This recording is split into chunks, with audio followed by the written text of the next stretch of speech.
Rebound. Bearcats have upset the number 5 ranked parents of Whitworth University. Out to Eaglesmith, 2 ball and 3.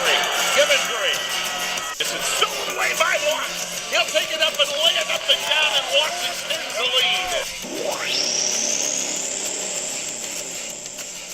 Track Guide, Bearcat Hoop, Where Are They Now series is back. This is our second off season where we're able to conduct about these 20 to 30 minute interviews with former players of the program and get everybody out there, family and friends and fans of our Bearcat Hoop men's basketball program here at Willamette University. Updates on where our former players are at, their families, their careers, their lives, and hopefully along the way get some funny stories reminiscent about their time in the Cardinal and Gold. Today, we're bringing you another Where Are They Now with Bearcat Hoop. Where Are They Now series, season 2, Bearcat Hoop, Willamette University men's basketball, head coach Kip Ione, bringing you another episode where we catch up with our past players from the last decade and get everybody, all the fans, the family out there updated with what they're doing in their careers, their lives, where they've been since they last had the Cardinal and Gold on for us. And obviously we want to dive into some fun stories with them about their time playing for the Bearcats as well. This week's guest is a guy that isn't too far removed from the court. I got to ask him eventually if he's probably still playing, because he probably still has some lateral burst, unlike some of us that have been on here. But Brendon McCullough, class of 2018. B, how are you, man? Oh, I'm doing great. It's good to be on the podcast. That's right. You know, it's weird. Like, I feel like it's been 10 years of myself being the head coach. But it does feel like yesterday for almost everybody. Like Cam Mitchell was on last week with 9 years ago, but you're literally, a year and some change out. Right, so it doesn't seem that far removed from you actually playing. No, yeah, it doesn't. Watching the guys and having the opportunity to come up and see you guys beat Whitworth, it really didn't feel like I was too far from being exactly. on the court. Seeing the older guys come and visit. Yeah, I mean, that was one of the cool things, and I know, obviously, we talk about it a lot on here about, the family nature of the program, and you guys are obviously the ones that make that true and live it, but it was so cool to have you. The first week you were back, I think it was the George Fox game, and there was 5 of the 6 of you from your class were there, right? Nico, yes, Scherf, Casey, CO, and yourself. We were missing the big fellas. Shout out to Dylan Critchfield. But you guys got to see that win, and then you got a little bit of a unique experience being stuck with me in the office for a week of prep work. Yeah, no, that was a really cool experience, and I reached out to you I think during the season or a little bit at the beginning part of the season, if I'm not mistaken. But just because I wanted to come up, see the guys, and kind of get behind the scenes and see what you coaches went through on the other side to prepare us. Especially for big games like the Wits weekend at home. That's always a fun weekend. I can remember from my experience, we always competed with those guys for the most part. And I just wanted to kind of pick your brain, see what you guys went through, get that whole process, and then just be around the guys. And we got to give full credit here. Brendon's week of being on the staff, we beat the number 5 team in America, Whitworth, for the first time in 15 years. So you should probably get a stipend of some kind for the work you did. Hey, I'm just glad to contribute. Hey, so let's dive into you, B. So we got you out of San Antonio, Texas. We got to enjoy you on the court, 4-year starter, which is hard to do in college, coming in as a freshman and starting all the way through your final game. 800 points, 300 assists, steals, did a lot for us on the floor, off the floor, NABC, all academic team, both your years that you were eligible for it. So, for you, what was your major at Willamette, and where are you currently? Update everybody since graduation day, what you've been doing. Okay, definitely. So my major, I was a chemistry major on the biochem track. So I was technically a biochem major. It's a little tricky. They don't actually have a biochem-specific major, but that's what I did. And so I did that to prepare myself to apply for med school. So I didn't apply while I was in school, which a lot of students do. I know JMO did that. Yep.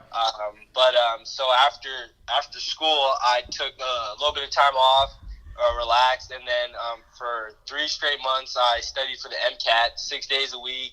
3 to 4 hours a day. Damn. And I took that in the fall. And I did. I got the score that I needed to, a pretty competitive score. And so I'm currently set to apply. Oh, and so I've been working at a hospital, local hospital here, getting some hospital experience. And so I'm currently set up to apply for med school. The application opens in May, and I believe you can submit it in June. So I'm setting up to do that. And also, additionally, I want to apply for the Health Profession Scholarship Program, which is through the military. Each branch has their own. But I'd like to apply for the Army one. Okay. And so they'll pay for all my medical school tuition. They take care of most of the fees. And you also get a monthly stipend. And so they take care of you, and then after you have a few years of service. But that's my plan right now, and so that should be taken. I should be starting the next few steps here shortly. Right, and God, there's so much to unpack there. Like it's a phenomenal. It's amazing all the stuff you guys are doing. Two of B's teammates, Nico Troplin and Nathan Sherfy. I see them more obviously than I get to see you because they're in the grad school at Willamette in the Atkinson Business School. But with you, 6 hours a day, like that's damn near being in school anyway, even though you weren't. Yeah. Oh no, it was. It was pretty much like being in school every day after work. Before work, I'd come grind, go over subjects that I learned at Willamette, which I got a great foundation in, prepared me well for this. But yeah, it was basically like being in school again. Did you have like, hey, this is the Starbucks I study at? Like, where were you doing this? No, I was actually pretty good doing it at my house. I'm back with my parents for now. Yeah. So I was just locked up in my room, just grinding away. I know a lot of people ask me if I went to Starbucks, something like that. I was like, nah, I'm a pretty homey dude. I can grind at my house. Right. Are you a guy like all through high school, Willamette? Are you a guy that studies with music? Do you need it quiet? What's your process? Oh yeah, no. I can do a little bit of both. I actually started doing more music at Willamette. Okay. I just don't. I don't like it to be too quiet, so that's my only reason for that. After a while, I have to have something. Yeah, otherwise your brain can drift in other places. Exactly. So, do you, in preparation, and forgive my ignorance with getting into med school, is there a study guide? Is there things you can purchase, things you can find that guide you? Because, like you mentioned, there's background information. You obviously got a major in areas. But I'm sure that wasn't all-inclusive for, hey, you got a major in getting ready for this test. How did you figure out what to grind on? Definitely, yeah. So the last few months of my senior year, I was like looking up some resources. And so there's a good bit of resources out there, just depending on what you need. But I actually used the Kaplan resources. They have a whole program where they send you the textbooks, they give you online resources, and then you can actually purchase a package where you can go take a class with a person who's excelled at taking the MCAT. Okay. And so I got that as a Christmas gift. So I got that whole package. See, you're getting old, B. Presents aren't what they used to be, man. No, not at all. That was my Christmas gift. Yeah. So I did that. Yep. Did you have this plan, as you mentioned, another former teammate of yours that's a senior this year, Jameson Willems on our team, he had a similar idea of where he wanted to go, but he did it a little different pathway. Did you have this idea, as a sophomore, hey, this is the layout I'm going to do? In recruiting, you talked about, hey, I could see myself on a med school path, but then you're taking biochem stuff. I don't know where the hell you guys are going, but when did you formulate your plan? So that took place a little bit in sophomore year. Talking to one of my advisors, I had thoughts about coming in as a freshman. I had thoughts about chemical engineering, so I was already taking courses along the chemistry track. But the math was starting to be a little too much for me. So my advisor suggested medical school, and so I looked into it a little bit more. I saw that the classes I was taking was already in line with what I wanted to do, being a chem major, and most of those classes are pre-med requirements. Gotcha. So it just made sense, and the human body always interested me. Yeah. So I'm planning on combining that with my love of sports, and I want to pursue sports medicine. So right. So that's kind of how that. Oh, that's works. perfect. And now talk about the connection, because you mentioned the awesome opportunity and the commitment you have to make with the military facet of what you're trying to do, and obviously that's got to have resonate with your father and what he's done in his career and in your family background. Yeah, definitely. My dad has been in the Army for 25 plus years. He's currently a colonel. My mom served in the National Guard back when I was really young. Just being around the military as a dependent for most of my life, I've seen what he's had to do in his service and how it afforded him to take care of his family. And so it's something that I feel I could thrive in. It's something that I feel if I want to continue after my service, I feel that it will put me in a great position. And even if I don't want to continue, having that on my resume that I served in the Army, which has numerous resources, you get the best training, that's going to put me at an advantage when I come out compared to civilian. Right. So with the applications, you mentioned the time period when applications, is there a select number of schools you're looking at, one specific school that you have to go? What is it for you with knowing your tuition's taken care of through the military? Right. So there's like 2 schools here locally that I've been looking at. I prefer to stay in Texas, so my list is still growing as I continue to do research. But there's an MD school here, and there's also a DO school. So MD is like most of your doctors are MDs, medical doctors. Okay. But some are DOs, which is an osteopathic doctor. And the training is similar, except in the DO, they also learn the manipulative medicine, so like manipulations on the body. Okay. And so I prefer to go DO right now. Does that have more application to the sports side of what you want to do? Exactly. Okay. Yeah, that's why I feel like that can put me at an advantage pursuing a sports medicine fellowship or getting into that type of those residencies. That's what I prefer to pursue. So there's fewer DO schools in the country compared to MDs. Yeah. But there are some sports medicine doctors that are MDs and DOs. Oh, gotcha. See, we're on the where are they now, Bearcat Hoop? Everybody's going to class right now. We're learning all these words that I had no idea. But now when I talk to J-Mo and I see him on campus, I might have more to offer the conversation because I just talked to you.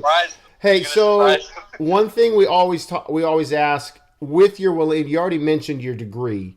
What is it from Willamette off the floor that you feel like you've used the most in the year and a half since you left? It could be, hey, this class was very impactful, or this skill that I had to use just to navigate being in Oregon and Willamette. What is it for you that you feel like you've leaned on a lot in the last, 15 months? Oh, that's a great question. I'd probably say I'd probably say the communication aspect. Because like working in a hospital, you work with a lot of different people. So I mainly work in the radiology department, but there's people. I go to all different types of floors, see nurses, different techs. So I think like my communication, being a captain, and then in my major, getting to talk, going to different events for basketball and not for basketball, getting to talk to numerous people. I feel like my communication has been a skill that I've carried over, along with other things. But I feel like my communication has kind of put me in a great place to succeed. Right. On diving into that answer a little bit, tell us a little bit more. You mentioned it earlier, and I know you and I talked about it when you were up here for a week. The job you've been able to pair with your studying and your preparation, the work in that, in the radiology department. Tell us more about that day to day. Yeah, so my official title is a transporter or like a radiology tech aide. So I basically I help go get patients, whether it be from the ER, the pediatric floor, progressive care unit. I go get those patients. I transport them down to the radiology area so they could be getting an MRI, a CAT scan, an X-ray. They could be having a procedure done, like getting a drain. Maybe they have some fluid building up. So I transport them down there. I help out the techs with whatever they need, and then I take them back to their room and just communicate with the nurses on what's going on. So I've been able to see basically all the areas of radiology, see what they're looking for, see abnormalities, be able to compare, and just see how the radiology area works. How did you find that job? I actually found it on, I think, Indeed. Okay. Yeah, I think it was Indeed, and they were just they're hiring. They're looking for more help, and so Yeah. 21st century job search, coach. Figure it out. Yeah. Okay, talk about the athlete background. Playing hoops your whole life. What is it from the floor? It doesn't have to be, oh, Coach Kip, you taught me this. I'm not looking for that. I don't need that. But what is it from basketball that you feel like you've taken into the profession? Aside from I want to be around athletes, do you feel like is it like you mentioned earlier, being able as a captain for 2 years for us, team building, working with diverse humans? Is it resiliency? What is it for Brendon, the player, that's still helping the professional? Yeah, I think just that mentality of being determined, grinding. Because we had some tough seasons. Being at Willamette a few years, and sometimes you just gotta motivate yourself to continue to get up and grind. I'm working full-time job here, and then even when I was studying for the MCAT, I was putting in 40 hours at working. So getting into the real world, sometimes you have to motivate yourself a little bit more than usual. Right, I'm finding out. Right. So, it's amazing, and for folks out there, when B referenced some of the tough seasons, his class was one that did a worst record to the best record and the most wins in the last decade within a 12-month span. So, when he mentions, the good times and the bad times, they absolutely experience both on the court. And like you mentioned, I'm sure there's parts of how you guys were able to weather that. Because for me, from a coaching standpoint, we never had the problems that a lot of teams with bad years experience, where there was finger pointing and, oh, you're the issue, or coach is a moron, or, oh, the players suck. We never had any of that. And it's a credit to all of you guys, the 6 seniors that led us through that even probably led into some of the victories this year that these guys had, all the kids that you played with for 3 years. Okay, what about the basketball side of it? You just mentioned 40-hour work weeks. You still got to study.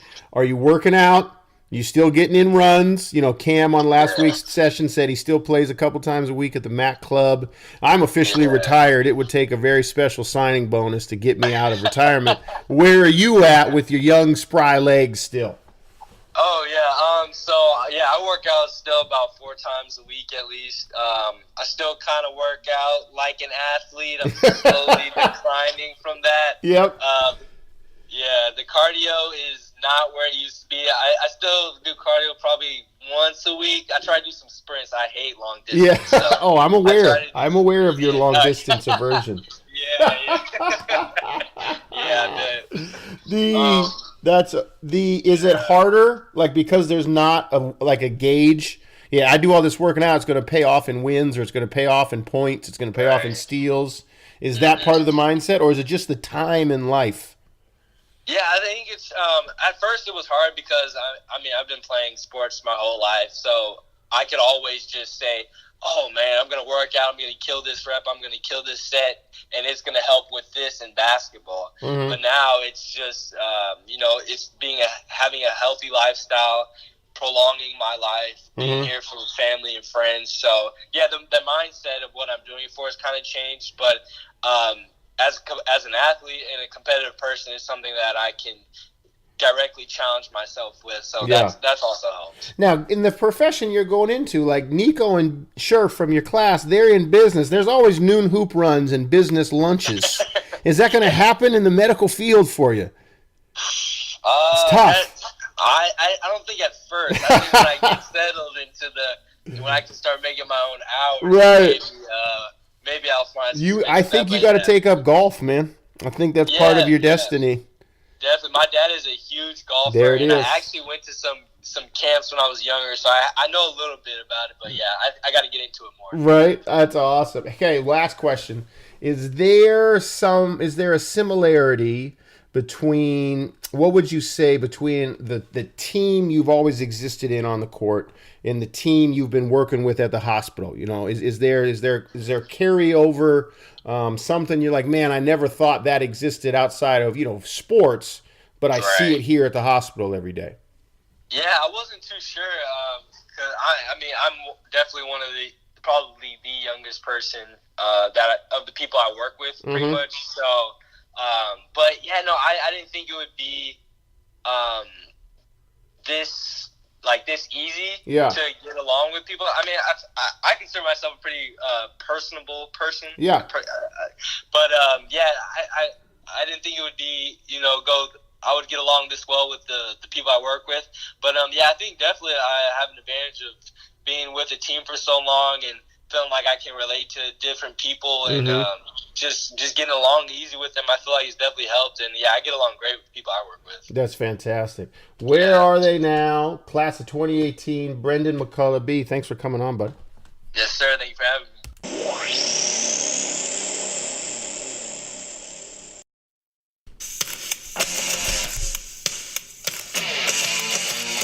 Driving, dribble, watch. Double clutches, left side Barber for 3. Here's Sutton. Great move to the hoop. Spun, and he just schooled his defender.